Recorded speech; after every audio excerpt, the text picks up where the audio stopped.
como a chuva que lava, é como o fogo que arrasa. Tua palavra é assim, não passa por mim sem deixar um sinal. O Senhor esteja convosco. Ele está no meio de nós. Proclamação do Evangelho de Jesus Cristo, segundo Lucas. Glória a vós, Senhor.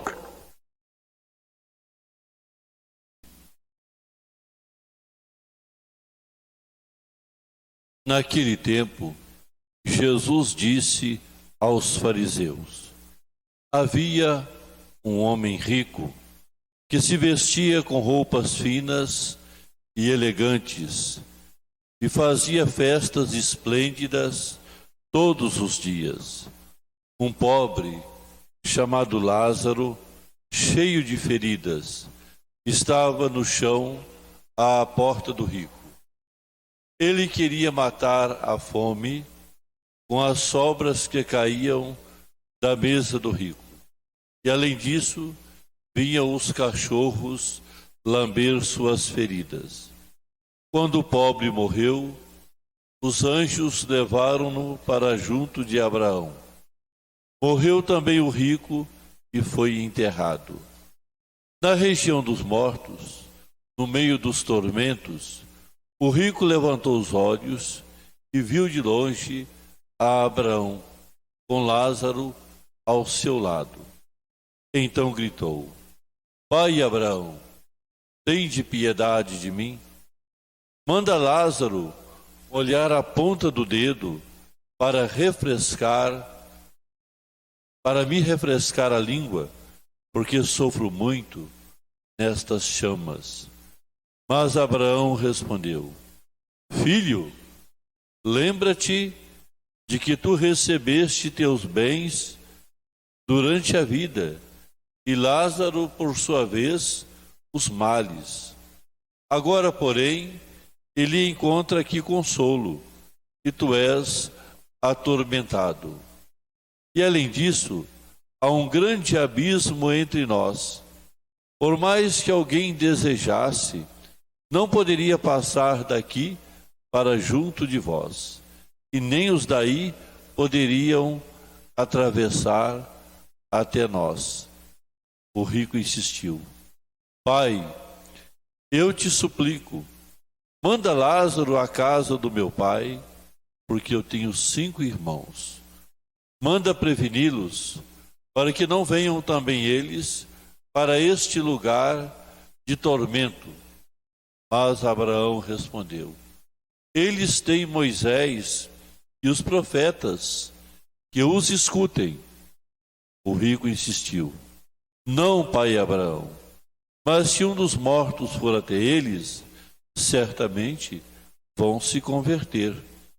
Mas Abraão lhe disse: Se não escutam a Moisés, nem aos profetas, eles não acreditarão, mesmo que alguém ressuscite dos mortos. Palavra da salvação. Glória a vós, Senhor.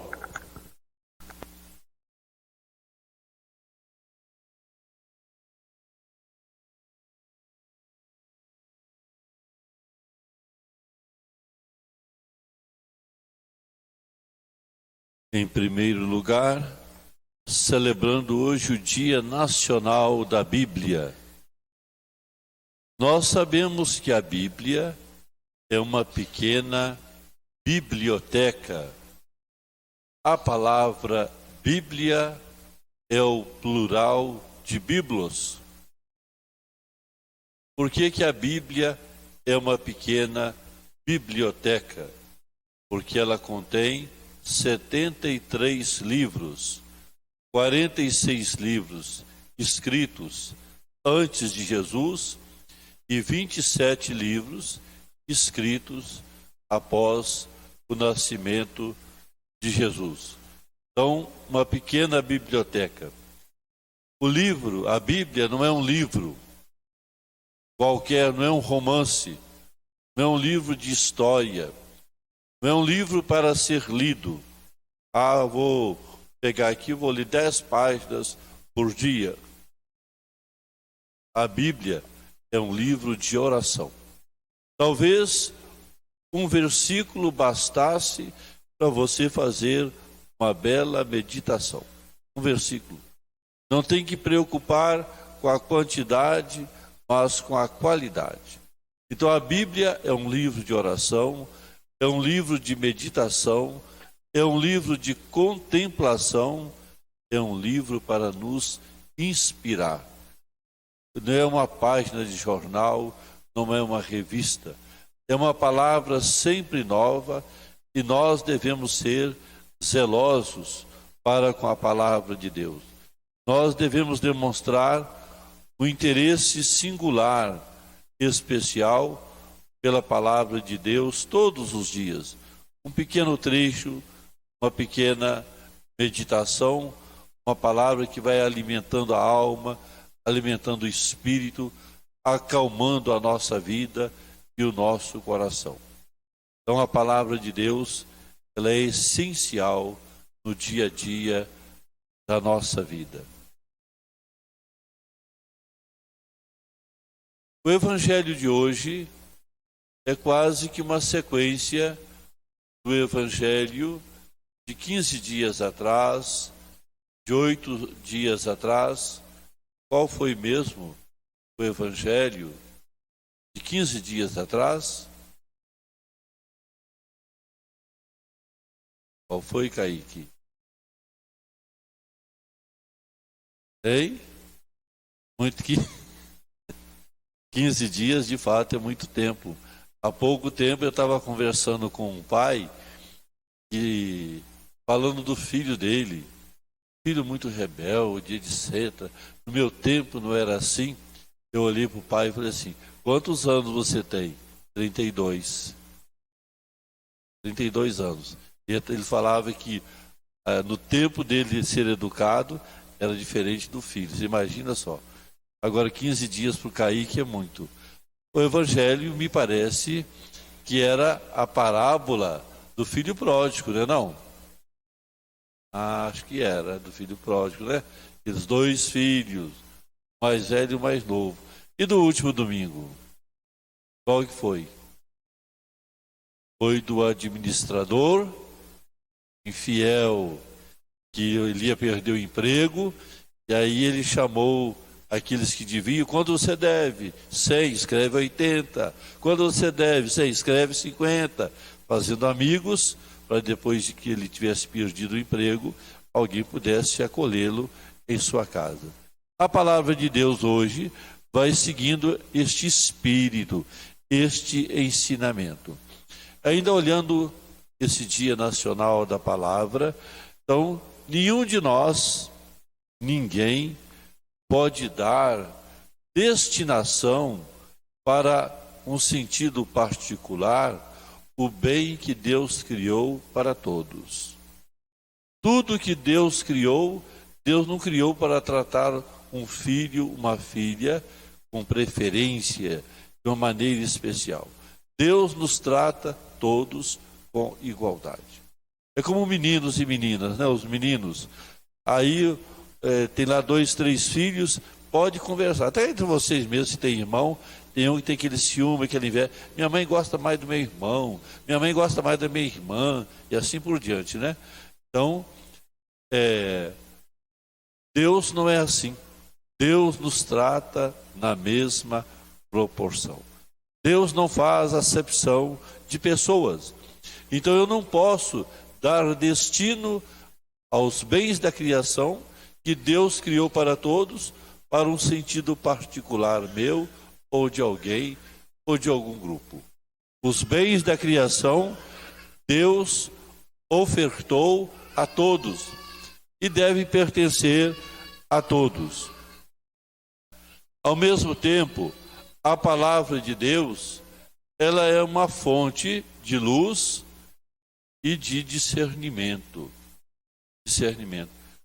Imagina a gente caminhar numa grande escuridão.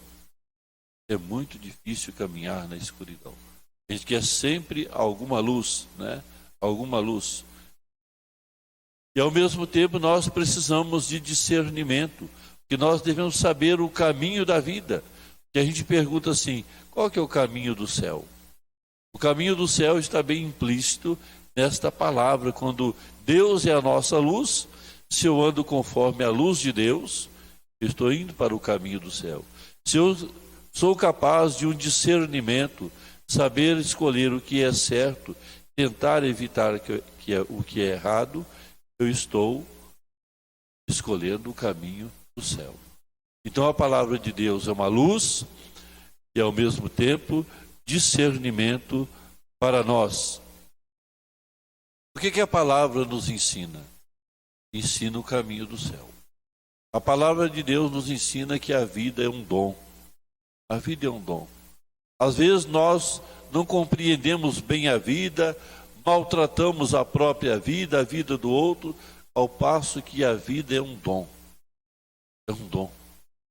É isso que a palavra de Deus quer nos convencer. E não é um dom qualquer, é um dom de amor. Dom de amor. Nós deveríamos fazer todo o esforço possível para a gente produzir atitudes de amor. A palavra de Deus nos ensina a partilha. Em momento algum a palavra nos incentiva ao egoísmo, ao fechamento. Muito pelo contrário, ela nos fala de encontro, de abraço, de acolhida, de partilha. Para isso que a palavra quer nos educar. E aí está o caminho do céu. A palavra de Deus nos fala de generosidade, de gratidão, de gratuidade.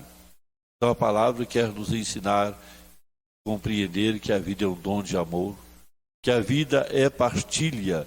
Olha bem, quem é que pode dizer que não tem nada para partilhar?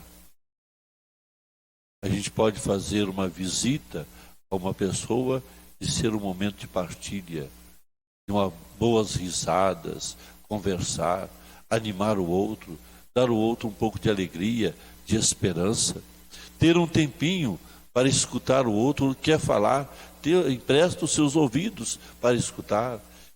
Faça o discernimento ao estar com a pessoa, conhecendo a pessoa, que palavra eu posso dizer a esta pessoa.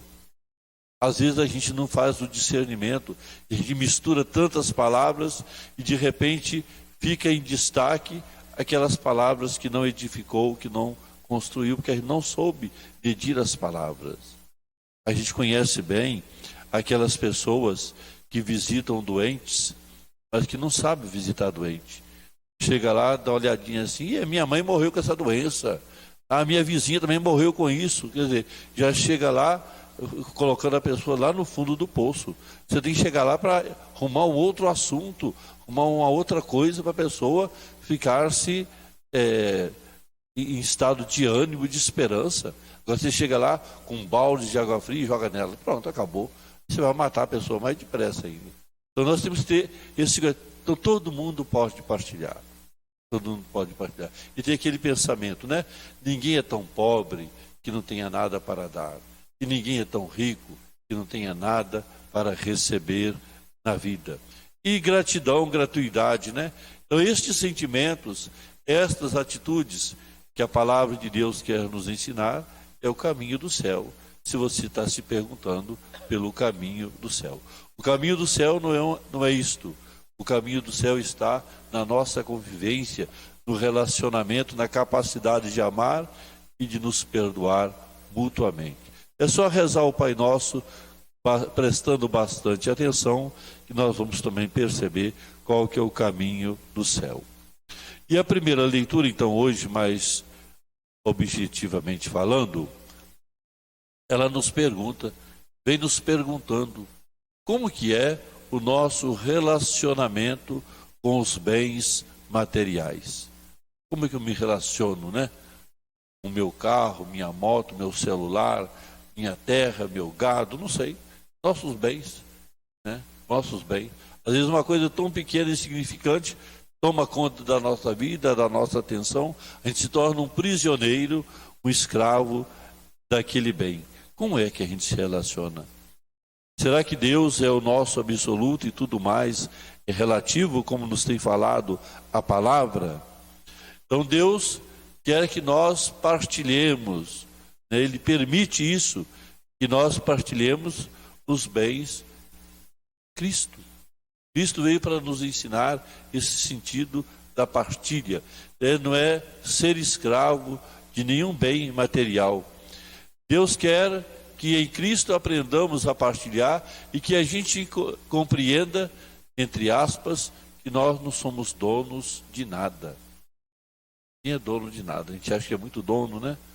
Briga por poucas coisas, nós não somos donos de nada. Nós não somos donos daquilo que foi feito para todos, daquilo que é criado para todos, né? Papa Francisco tem uma frase, né? Vocês já viram um caminhão de mudança acompanhar um funeral, um defunto? Já viram um caminhão de boi acompanhar um defunto e ir para o cemitério? A gente nunca viu isso, né? Quando a gente vai para o cemitério, a gente vai para um lugar da igualdade, mas a sorte pode ser diferente. A sorte pode ser diferente. Então, como que nós lidamos com os bens materiais?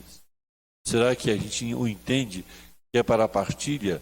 O nosso mundo não entende isso. O nosso mundo pensa muito no lucro. Ainda agora, uma das últimas notícias, quando eu cheguei lá de São Pedro, estava vendo a Globo News um pouquinho, estava falando lá sobre o dólar. Está subindo e o pessoal está correndo para ver onde vai aplicar o dólar para ganhar mais, né? No fundo estão voltando para os Estados Unidos, né? Para lá. Se o Brasil paga mais juro, vem para cá, só para especular, Mas nós não pensa em que são os bens da criação destinados a todos. Papa João Paulo II, ele escreveu uma carta sobre o exercício do trabalho. Laborem exercens, exercendo o trabalho. E nesta carta, podem ler a carta, tem uma frase assim do Papa João Paulo II. Sobre toda propriedade privada pesa uma hipoteca social. Isso não cabe na nossa cabeça, mas pesa. Sobre toda propriedade privada pesa uma hipoteca social. Os bens da criação, repito, não foi criado para alguns, mas criado para todos. E o Evangelho vai nos falar dos riscos e das exigências do ser cristão.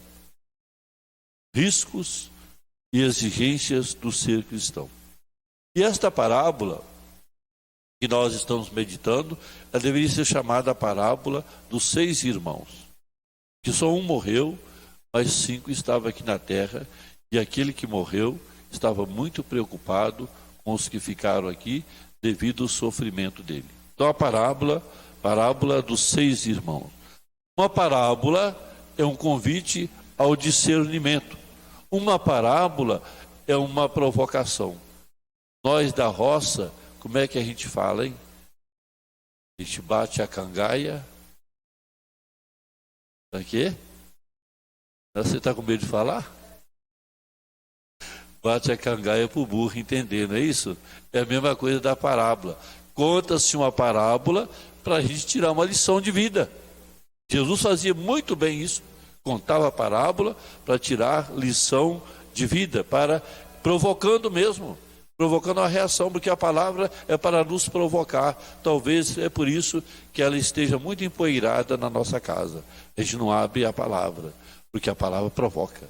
Ela pede de nós uma atitude, né? E a morte, então eu disse que a morte lá no cemitério nivela a todos, mas a sorte é diferente. A sorte da morte do Lázaro e do rico fizeram que eles se tornassem iguais, mas a sorte no céu foi diferente. O rico foi para um tormento e Lázaro estava junto do pai da fé, Abraão, do pai Abraão. Então, nivela a morte, mas a sorte é diferente. Então, a situação da terra se inverteu lá no céu. A tal ponto que o rico, neste momento, por 3 vezes na parábola, vocês prestaram atenção, ele chamou Abraão de pai. Pai Abraão. tem piedade de mim. E Abraão o reconhece como filho. Meu filho, entre nós há um grande abismo. Nem nós podemos ir para onde você está, nem você pode vir para onde nós estamos. Há um grande abismo entre nós. Inverte-se a situação. Reconhece Abraão como pai e Abraão o reconhece como filho.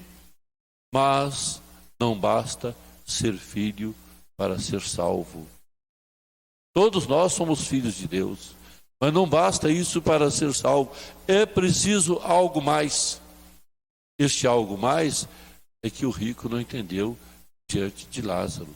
Este algo mais é o perigo da gente não entender. Este algo mais é compreender a vida como um dom de amor, a vida como partilha, a vida como gratidão. Então não basta ser filho. Os senhores aí que são pais, têm filhos, educam os filhos, ensinam os filhos, esperando uma resposta. Às vezes, nem sempre os filhos correspondem às expectativas dos pais. A mesma coisa somos nós diante de Deus. Ele é pai, nós somos filhos, mas nós aqui talvez até correspondamos, mas a maioria dos batizados não correspondem nesse sentido da filiação. Então é preciso que a gente seja bem avisado, bem orientado, que para ser salvo não basta ser filho, é preciso algo mais. Este algo mais será a nossa prática religiosa, que a gente precisa se convencer dela.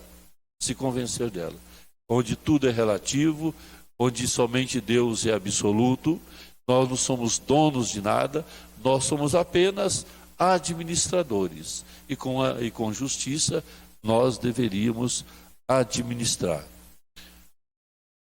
E a segunda leitura, São Paulo, que preparou Timóteo para o ministério pastoral.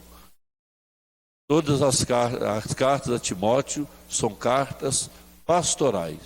E Timóteo, então, é criado, formado por Paulo, para estar na sociedade e ser uma presença de Cristo. Então, nós, enquanto cristãos batizados, que acreditamos na palavra, comungamos o Cristo Eucarístico, nós devemos ser no mundo, na sociedade, uma presença de Cristo. Embora isto seja muito desafiante, sim, para nós, não seja tão simples, mas ser a presença de Cristo no mundo. Eu gosto de dizer que o cristão é uma consciência da sociedade. Consciência da sociedade. Cristão de verdade. Uma consciência. E Timóteo, então, recomendado por Paulo, ele deve ser justo, ser piedoso, ter fé, ter amor, ser firme e manso. Ser justo, piedoso, ter fé, ter amor, ser firme e manso. Assim deve ser o cristão, né? Mansidão não é sinônimo da gente ser bobo. A mansidão significa a profunda convicção que a gente tem, que às vezes uma palavra aqui e acolá de alguém não venha mexer com as nossas estruturas, não venha derrubar a árvore de nossa vida.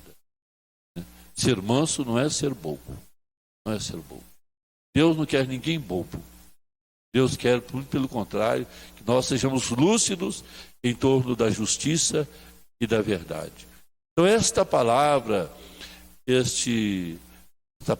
dos 3 últimos domingos, é uma palavra que está dizendo assim, é o ideal cristão.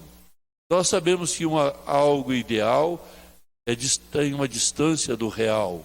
Mas se a gente não tem a consciência do ideal, o que haverá de realidade? Então, tendo a consciência, esse é o ideal, eu tenho que perseguir isso, nós vamos construindo a nossa realidade, o nosso pé no chão, do nosso cristianismo, sendo a presença de Cristo no mundo.